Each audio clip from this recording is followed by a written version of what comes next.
what are some of the ways in which you express yourself? I'm reminded, as I'm asking that question, I'm reminded of the scene in Office Space where Jennifer Aniston's character, she works at this restaurant and it's just a job and she kind of hates the job, right? And her boss keeps reprimanding her, is like, well, I don't see enough pieces of flair, and these were little buttons that she was wearing, and they were equating that the flair worn was a representation of how she was expressing herself. And so that's just a thing that came to mind. But today we're talking about the fourth role in which songs play in our lives. So let's check this out.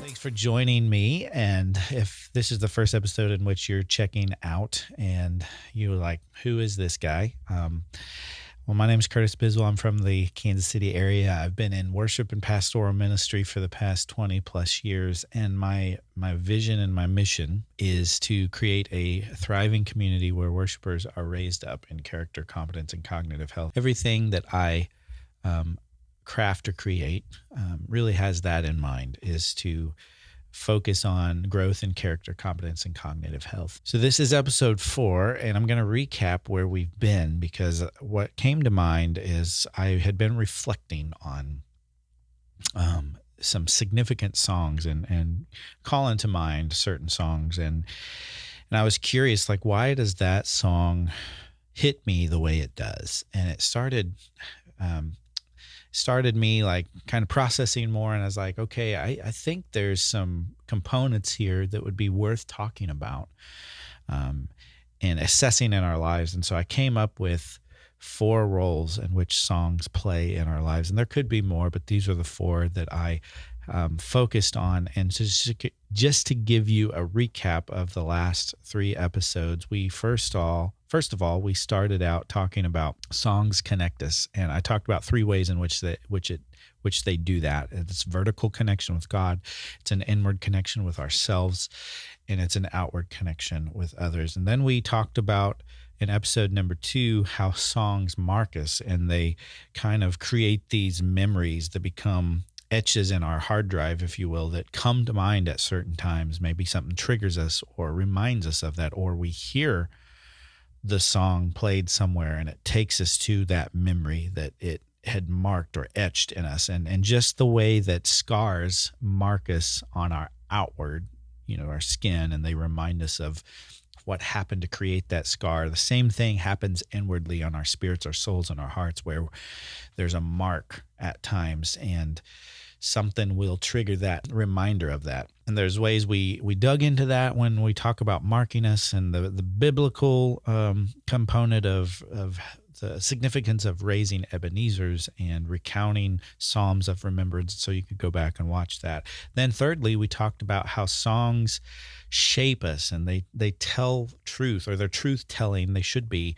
And there was kind of 4 different ways we focused on that. And I even pointed to the 5G reflection guide that you can go on my website and purchase that for the price of a coffee, right? And it can be very transformative in your daily devotional life of connecting with God. And so they shape us by telling us who God is, who we are, by reflecting our pain, and also giving a story or telling the gospel story. Role number 4 today is this: songs express us. In the intro, I talked about the movie Office Space and how the flare was a representation of expression, and so that was just something that came to my mind. But how do songs express us? And when I talk about songs and how they express us, I'm referring to songs as a sacred human work. And so I have a few points to share here, and the significance in how they express us. The number 1 point is this: we image God when we create. Now, I know that's not a proper term of grammar there, but that's how I wanted to specifically say that we image God when we create. I'm not going to spend a lot of time here, but something I'm very passionate about is, God makes man. and he makes man in his image, and he creates man. And then shortly after that verse, he gives man responsibility, and he commissions him to rule over the earth, right? And so there's this responsibility, but the main point I'm pointing out is that we are created in Christ and we reflect Christ, but we are created to create. It was never meant to just stop with, okay, God makes man, great, it's all done, we're all good. But there's this element that when we create, because it's innately in us to create and to express ourselves in the avenue of creating, that's when we best, I think, reflect God. And we reflect him in many ways, but that's when we reflect him the most, and we image God when we create. And so there's many ways that we do this. Primarily, song writing is one of the main things that come to mind. And I'm not super well versed in that. I've written several songs, but I wouldn't classify myself as an expert in songwriting. I do have friends that are great at that, and they host these workshops, and I've even sat in on some of these, and they're super powerful. But that's the one way that comes to mind, is that we create and we express ourselves through songwriting. But also, there's, to take it another layer in, there's this expression of creativity, even in like things like song mashups or rearrangement of songs. These are ways to really express our creativity, and sometimes even, I think, give new life and new breath to a song. I know there's these arguments that certain songs are timeless and they never need to be touched in any way.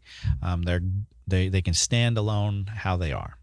And I'm not here to dispute that, but I have found, and I'm going to share that in some of the bonus episodes, that there's songs, when completely redone, it just created this whole new meaning and emotion and expression that was super powerful and transformative to me. And so those are just ways for us to express ourselves and to create from that creative outlet, right?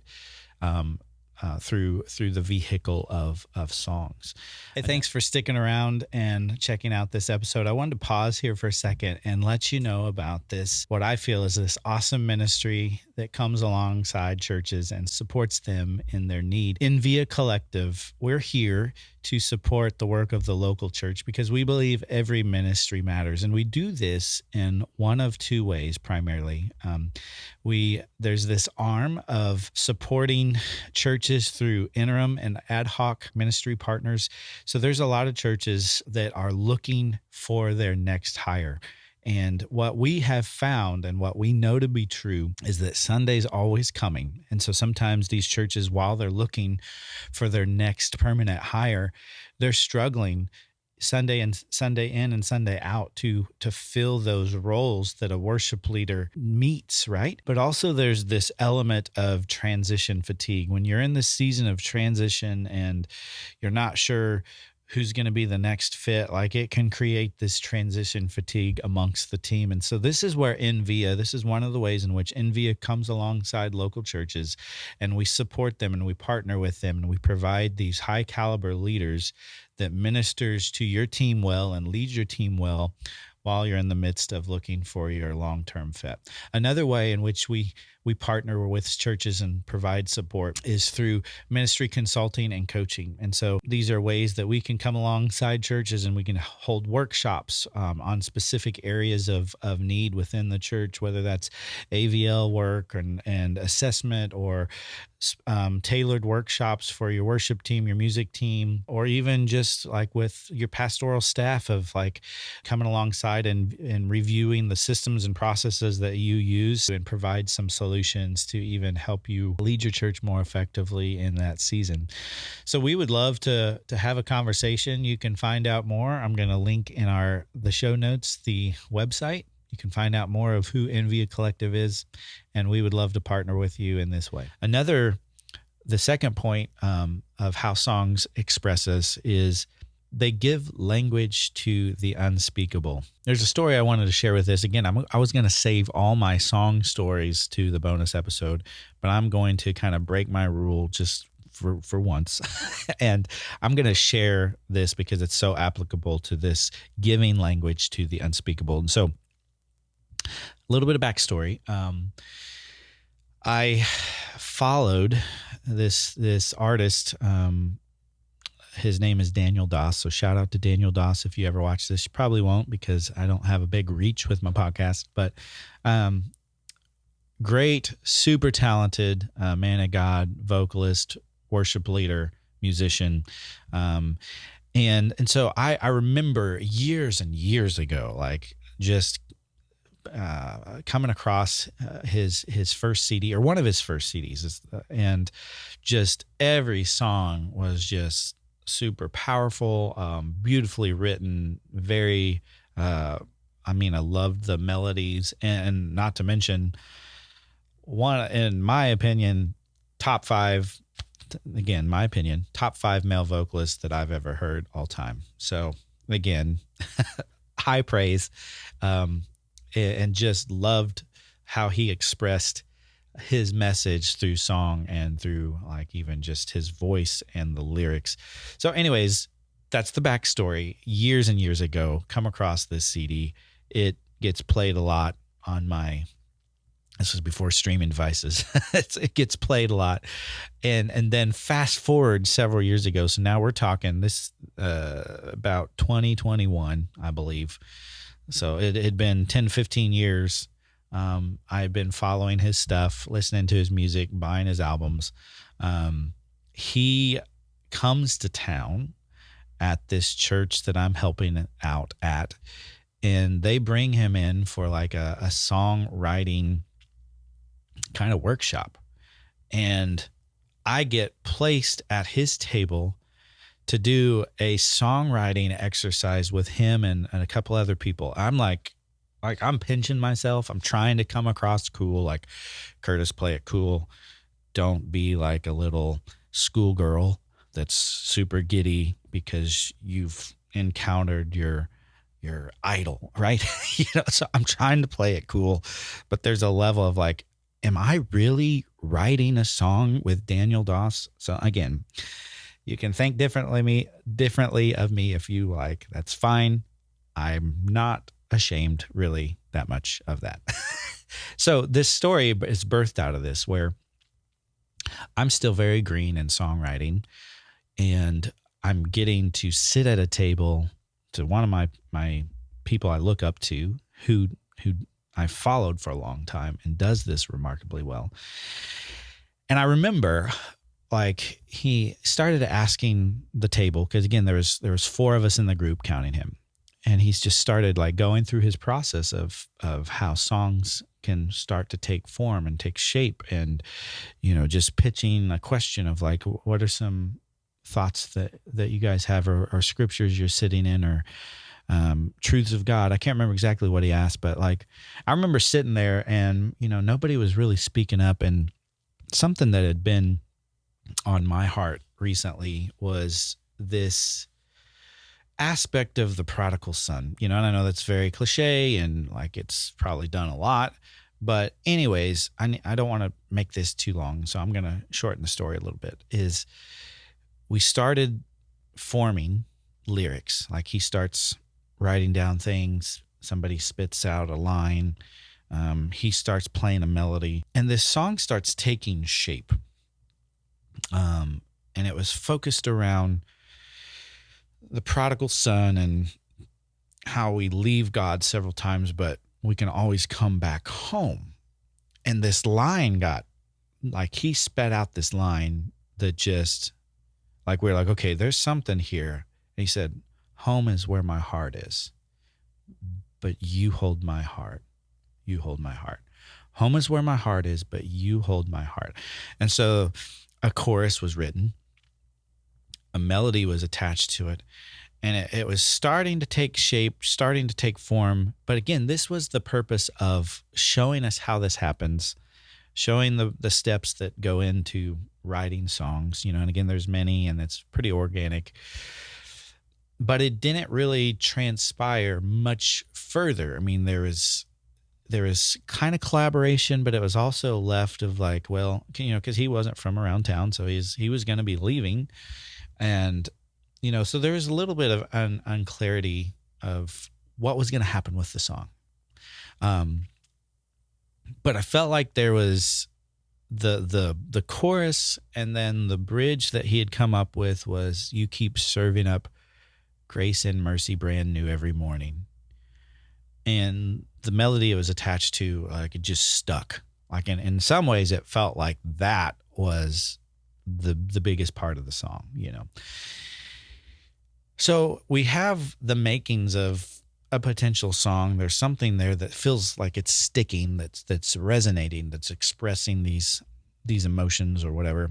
Well, to take it a step further, my season of life was just, I was still very raw. I was let go of my last church, and just really in this season of confusion, this season of hurt, this season of wondering, it felt like. And so it became in my mind like, okay, I don't feel like this is a prodigal son moment with me, but there's things that I want to express. And so I started messing around with the song, and I came up with some verses. I want to read these to you. We've not put this song out, so it's still kind of a work in progress. But this was a way of me expressing this season in which I was in. And so a verse was rewritten to say, "This wilderness is not my home. Seems I'm wandering aimlessly through. My heart and my flesh are growing weary. I just long to be with you." And then there was the chorus, "Home is where my heart is. You hold my heart. You hold my heart." And then verse 2, again, this is kind of the evolution of how this expression was being played out. Is verse 2 is like, "This came even later. I'm sitting down with another friend, and I probably am not doing this in the right manner, because it's hard to get a hold of Daniel, and he's busy. And so I'm like, well, what do I feel like there's something to this song. Do I do something with it or not?"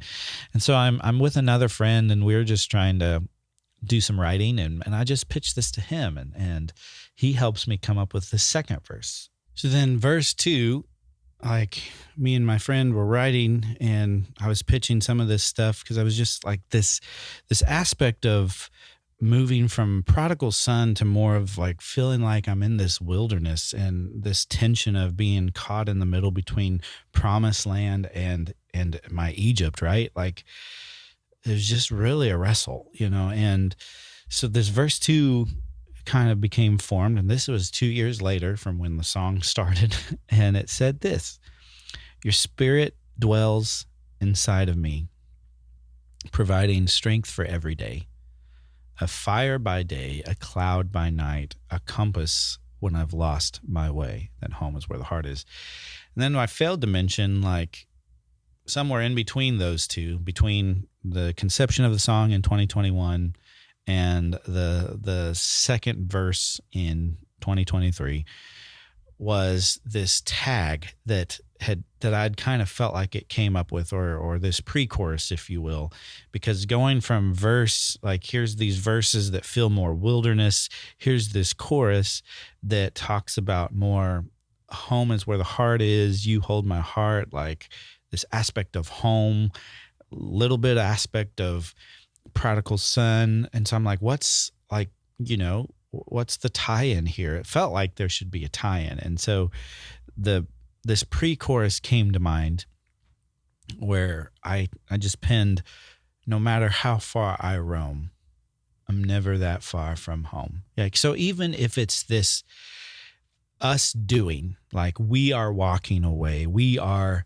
sowing our wild oats. So even if you have this prodigal son story, the beauty and the truth to that is, no matter how far you roam, like, no matter how far you go, like, God is ready for you. He's waiting for you. Arms are always open wide for you. And so you're never that far from home. And so I just wanted to share, like, as we're talking about expression, and we are created to create, and songs is a primary way in which we express ourselves. I just wanted to kind of give a real life story. Now, full disclosure, this song has never been put out.